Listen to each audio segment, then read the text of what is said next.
Deuxième semaine, l'aventure est commencée. Il s'est passé une tonne d'affaires. Je vous disais qu'il se passerait une tonne d'affaires puis que vous seriez au courant de tout.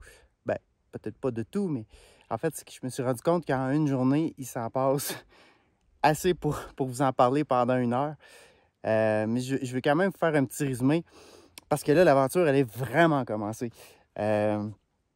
Avec Elliot, mon chauffeur, on s'est rendu au Mexique. Ça a été assez compliqué de trouver l'endroit idéal pour faire des images pour un départ.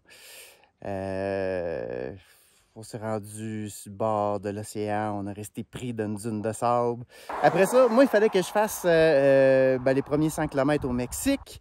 J'ai été frappé par une chaleur accablante, frôlé. Le coup de chaleur, qui, by the way, le coup de chaleur, c'est mortel. Hein? Ben, ça peut être mortel si tu fais pas rien pour te refroidir. Fait que j'ai eu à gérer ça, m'adapter, partir très tôt le matin dès aux premières lueurs pour pouvoir rouler le maximum, puis rouler un autre petit bout en fin de journée quand le soleil se couche pour réussir à clairer le désert du Mexique, de l'Arizona, pour arriver ici, dans les montagnes, en Arizona. Donc là, il fait beaucoup plus confortable, plus frais, on est mieux. Et là, j'embarque enfin dans des trails de vélo de montagne. Surprise! Les trails vélo de montagne que j'avais sur Internet, sur des cartes, avec des descriptifs, ben les descriptifs, ils dataient un peu, puis moi je pensais que ça s'était amélioré avec le temps, parce que bon, un sport qui se développe, mais dans les faits, là je me retrouve dans une trail. Ben, en fait, c'est que je suis parti d'en haut là-bas, à peut-être 300-400 mètres plus haut, 2 km plus loin, d'une trail qui était vraiment petite, en me disant oh, ça va s'améliorer. Puis là, ben, je me retrouve ici sur un ridge. J'ai perdu la trail. Puis il y a toujours un moment en XP ou quand tu fais un trajet que tu te dis OK, est-ce que je continue ou je vire de bord? La sortie, elle est là. Donc, par là, pendant peut-être 1-2 heures, je peux ressortir à l'asphalte puis trouver un autre chemin. Ou trouver la trail puis essayer de faire un bout. Ici, il y a eu un feu de forêt. Je pense que c'est ça qui a changé vraiment le parcours parce qu'il y a eu un feu de forêt. Les arbres ont poussé, les framboisiers ont poussé. Toutes les plantes ici ont des épines. Puis c'est ça, mais j'ai choisi d'être là. Puis je savais que ce serait ça l'aventure. Je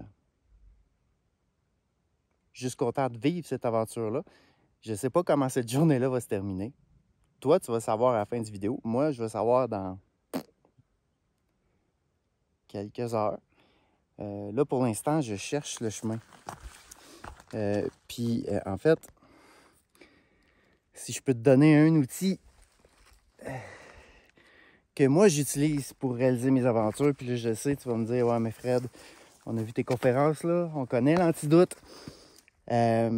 Mais je t'en reparle parce que je suis sûr que si je te demande de me dire c'est quoi l'antidote, de me donner la définition, tu ne seras pas capable. Tu vas dire l'affaire la flèche, là.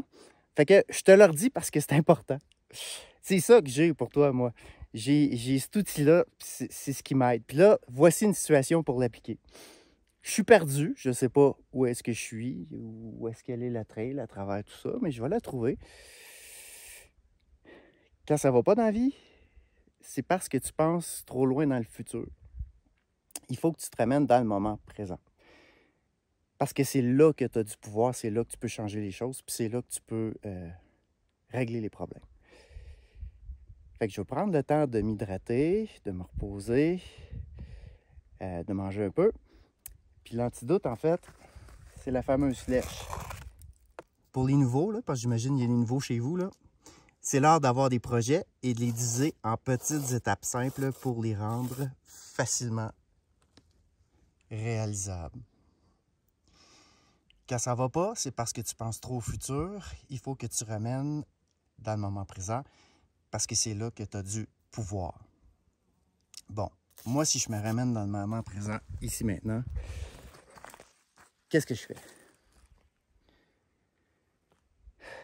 Je respire, je regarde le paysage, me rappelle que c'est un choix que j'ai fait de venir ici. Puis je cherche la trail. OK. C'est plein de petits buissons comme ça qui ont l'air de rien, mais qui sont pleins d'épines.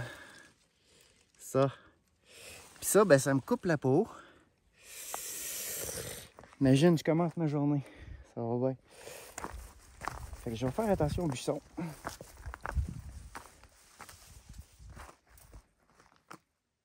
Bon, j'en ai peut-être pour une demi-heure, je te coupe ce bout-là.